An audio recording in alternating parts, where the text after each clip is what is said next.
दोस्तों खान सर की pocket GK का जो क्लास चल रहा है, खान सर जो क्लास ले रहे हैं पॉकेट जीके का लाइन बाय लाइन बायोलॉजी का क्लास और पॉलिटी का क्लास ले रहे हैं। तो हम जो है आपको जो है फ्री में जो है इस यूट्यूब चैनल के माध्यम से जो है बायोलॉजी जो है खान सर के पॉकेट जीके का बुक जो है उसका लाइन बाय लाइन आपके लिए लेकर के आते हैं और आपको बताते हैं। ये सारा क्वेश्चन जो हम लोग पहले इससे पीछे की वीडियो तक में कवर कर चुके हैं। कोशिका के मुख्य भाग ये जो है ये कोशिका भित्ति यहाँ तक जो हम लोग कवर कर चुके थे, कोशिका भित्ति तक कवर कर चुके थे। अब आगे हम लोग बताने वाले हैं कोशिका झिल्ली। कोशिका झिल्ली के बारे में पूरा डिटेल से समझते हैं, फिर इससे आगे के क्वेश्चन को भी बताएंगे। आप लोग वीडियो पर लास्ट तक बने रहिएगा। इसके पिछले भाग जो है उसको भी आप लोग ज़रूर देख लीजिएगा। तो यहाँ से देख सकते हैं कि कोशिका झिल्ली के बारे में। कोशिका झिल्ली क्या है? तो कोशिका झिल्ली या जीव द्रव झिल्ली एक जैव झिल्ली है जो बाहरी वातावरण से सभी कोशिकाओं के आंतरिक भाग की रक्षा करती है। कोशिका झिल्ली में एक लिपिड द्विस्तर होता है। कोशिका झिल्ली जो होता है ये कोशिका झिल्ली या जीव द्रव झिल्ली एक जैव झिल्ली जो है ये होता है। ये जो है कोशिका झिल्ली एक बाहरी वातावरण से सभी कोशिकाओं का आंतरिक भाग की रक्षा करती है और ये कोशिका झिल्ली में जो है एक लिपिड होता है जो द्विस्तर का होता है। अब कोशिका झिल्ली के कार्य क्या है ये समझ लीजिए। कोशिका झिल्ली को जो है अलग अलग प्रकार यानी भिन्न भिन्न प्रकार के अणुओं को अंदर आने एवं बाहर निकलने में मदद करती है यानी नियंत्रण करती है। किसी भी छोटे या बड़े अणु जो होते हैं वो सभी को शरीर के अंदर और बाहर जाने में जो है नियंत्रण करता है। ये प्रमुख कार्य यही है कोशिका झिल्ली का जो है।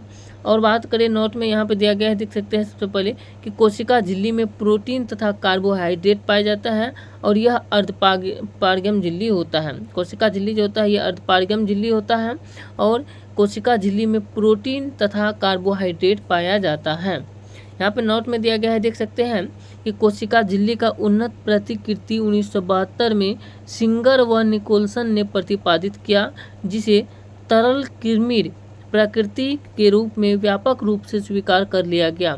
इसके अनुसार लिपिड के अर्धतरलीय प्रकृति के कारण फास्फोलिपिड द्विस्तर के भीतर प्रोटीन पार्श्विक गति करता है। तो कोशिका झिल्ली का जो है इसका जो प्रतिकृति हुआ था ये 1972 में किया गया था और ये जो है ये किया गया था सिंगर व निकोलसन के द्वारा ये किया गया था। ये समझ गए। अब चलिए बात करते हैं इससे आगे के क्वेश्चन को। इससे आगे के क्वेश्चन देख सकते हैं।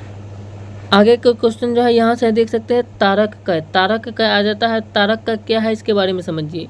तारक कय जो है इसका खोज जो है बेंडेन ने किया था। इसका तारक कय की खोज जो है ये बेंडेन व नामकरण जो है ये टी बोवेरी ने किया था। यानी तारक कय का खोज और बेंडेन ये दोनों जो है और नामकरण ये जो है ये क्या था टी बोवेरी ने किया था। और तारक कय केवल जंतु कोशिकाओं में पाया जाता है। तारक कय जो है ये तारक का ये केवल जंतु कोशिका में पाया जाता है और पादप कोशिकाओं में ये नहीं पाया जाता है। जंतु कोशिका में पाया जाता है, पादप कोशिका में नहीं पाया जाता है।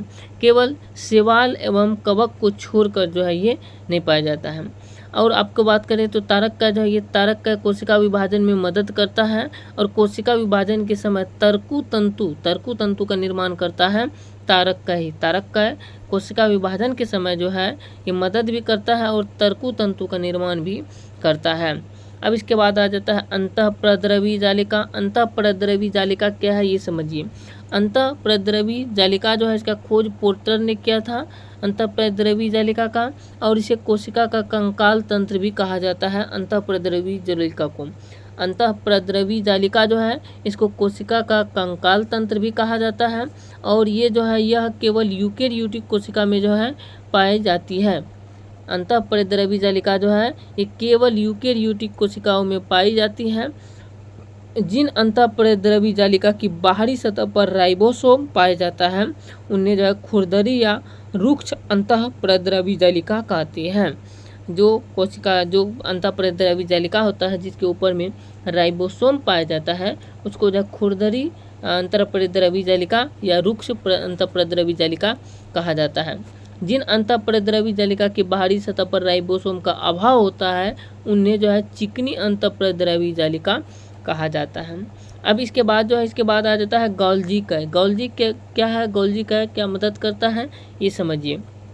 गोल्जी का जो है इसे कोशिका या यातायात प्रबंधक भी कहा जाता है। गोल्जी का को कोशिका का यातायात एवं कोशिका का यातायात प्रबंधक भी कहा जाता है गोल्जी कय को।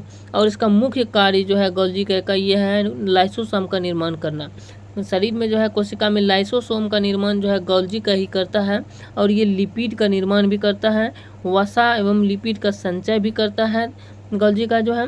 और कोशिकीय पदार्थों का स्त्रवण व शुक्राणुओं में एक्रोसोम का निर्माण भी जो है ये गोल्जी का ही करता है। इसके बाद गोल्जी का जो है इसकी खोज जो है कैमिलो गोल्जी ने किया था। गोल्जी का खोज कैमिलो गोल्जी ने किया था और इसे सभी कोशिकाओं की माँ का भी कहा जाता है। गोल्जी कय को सभी कोशिकाओं की माँ कहा जाता है गोल्जी कय को। और यह जो है गोल्जी का जो है ये आरबीसी, जीवाणु, नील हरित शैवाल व माइक्रोप्लाज्म यानी जो है माइक्रोप्लाज्म में नहीं पाया जाता है। गोल्जी का जो है ये आरबीसी में नहीं पाया जाता है, जीवाणु में नहीं पाया जाता है, नील हरित शैवाल में नहीं पाया जाता है, माइक्रोप्लाज्म में नहीं पाया जाता है। पादप कोशिकाओं में जो है यानी पौधे की कोशिका में जो है गोल्जी कय को डिक्टियोसोम भी कहा जाता है। पौधे यानी पादप कोशिकाओं में जो है गोल्जी कय को डिक्टियोसोम भी कहा जाता है। और यह जो है लाइसोसोम व पारिक्सोसोम के निर्माण में सहायता करता है गोल्जी का जो है।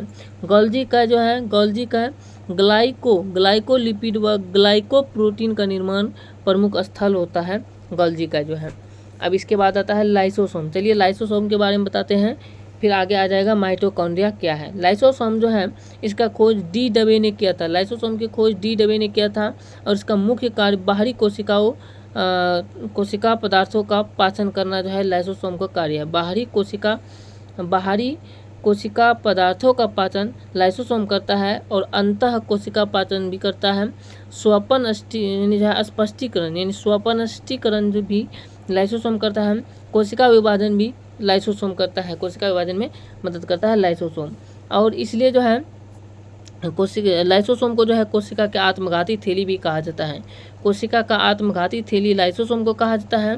कोशिका का पाचन केंद्र भी लाइसोसोम को ही कहा जाता है। लाइसोसोम के बारे में समझ गए। लाइसोसोम का खोज डी डबे ने किया था और इसका मुख्य कार्य जो है कोशिका पदार्थों का पाचन करना, अंतः कोशिका पाचन करना, स्वपनष्टीकरण करना, कोशिका विभाजन करना, ये लाइसोसोम का कार्य है। इसके बाद कोशिका के आत्मघाती थैली जो है लाइसोसोम को कहा जाता है।